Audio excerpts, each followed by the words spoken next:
Hey everyone, massive, massive spoiler warning. We will be talking about the ending of season 6, and Joan Ildy will be telling us about just how they came about with the ideas and messages for you guys, the fans. We hope you've enjoyed these interviews. It's been a pleasure speaking with them both. Thanks for watching.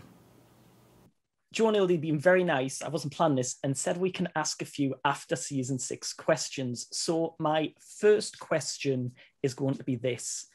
The ending, episode 10, the focus was the story of Lucifer and Chloe, and there was a lot of focus on them. And one of the things I loved was the fact it kind of went back to the beginning. What is Lucifer's purpose? And he finds this. Have you always had this idea that was how the show would end, with Lucifer finding his purpose? Or is that something you kind of thought of towards the end of season 5? You want to start? Sure. It was always an element of it. I don't think it ever really culminated in this way until we started talking about season 5. And when we thought season 5 was the ending, like, we always wanted Lucifer's story to be a redemption story and a story about self-forgiveness and self-actuality and self-awareness. That can take a lot of forms. And after season 4 and into season 5, we started to talk about, okay, what does it actually look like? And we really started to explore the idea that hell is, to a certain extent, a reflection of Lucifer. Like, it's this place of people who don't deserve redemption. And it's how Lucifer sees himself. And if Lucifer learns that he's deserving of redemption, maybe other people are too. And as we started to sort of play with those themes and explore it, it became the thing that it's almost like, well, what else could it be? What else could it ever have been? Which is always those funny things where you're like, you look back and you're like, this is the path we were always heading on, but we just didn't know it. Yeah, it wasn't until I think maybe the Dan piece came into the story that it was harder to see that, to really be self-reflective, for Lucifer to be self-reflective and to realize that he was deserving of redemption. But it was very easy to see that Dan didn't deserve to be in hell. It was very easy for him to go, that's not right. Yeah. And very easy for all of us, I think. And so I think that's what really started getting the ball rolling of, you know what, that is, who better understands, what it is to self-impose all that shame and guilt and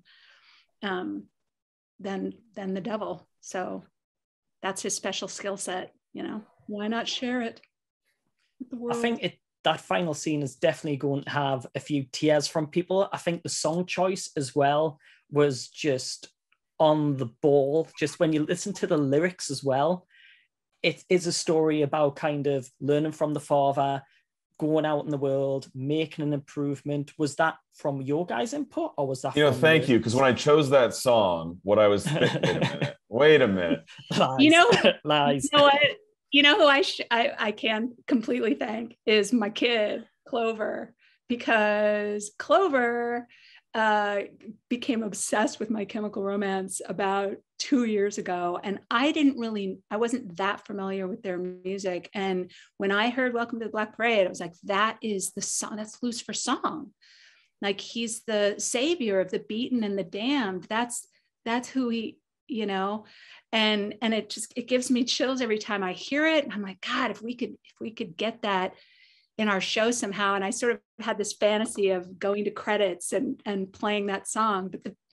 But the fact that we were able to get it in there and it within the episode, and I think it resonates so well. But also that they said yes for some reason. I thought they wouldn't say yes, but thank you, Gerard Way and Mike Hem.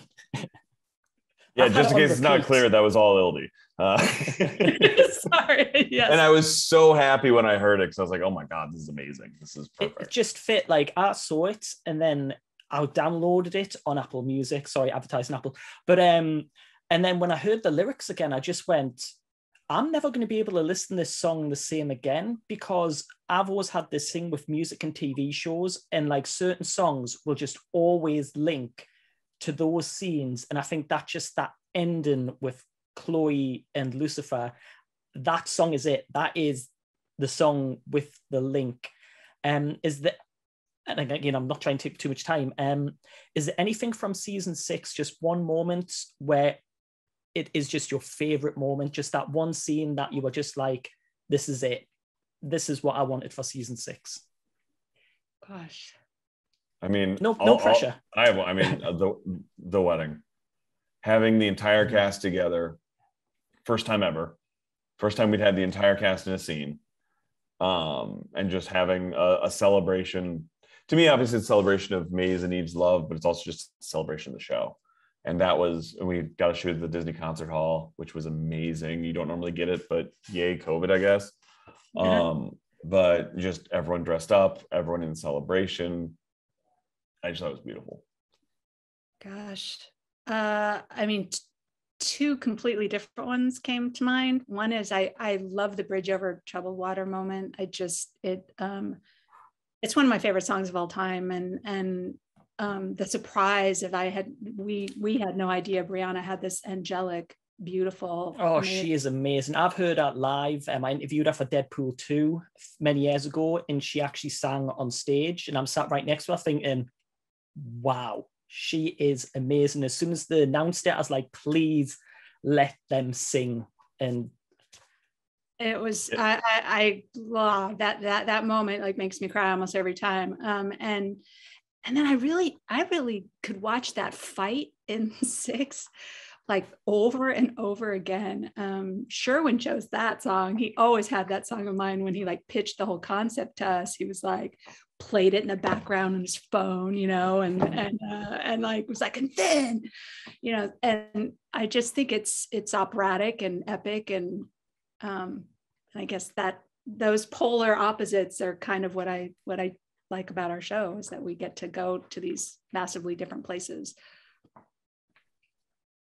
So yeah, we're pretty much at the end, but I will ask this because I know, and it's a kind of a community joke, but they always say 6 seasons in a movie. In 10 years' time, 5 years' time, would you be tempted? Hey, Warner Brothers and Netflix know where to find us. Listen, we are saying goodbye to this story, but we hope it would be lovely to come back and visit the characters again. Yeah, absolutely. Of course. I'll just make a whole new show together. Then it's kind of, you get to see everyone again and you get a new show. I mean, honestly, Ildy and I need to find something else to do together because I do not want to be without Ildy. So. Oh, stop it. See, well, make sure you let everybody know your future projects. I can't wait to see them. Are we making you cry, Ildy? I'll the whole time. Like I'm like getting all misty the whole freaking time. I'm DJ. This is one of our last interviews too. I mean, oh wow. I'm sorry, so it had to be me. It's hit me. Well, we wanted to end on a low note, and I'm glad we did. So then the final one will be at the top. Yeah. But no, thank you so much, guys. And I appreciate just being involved. You guys even just take the time to speak to me when you've had so many of our people. It's been an experience for me as well. And I appreciate it so much. Thanks for everything, man. Thank you. Yeah.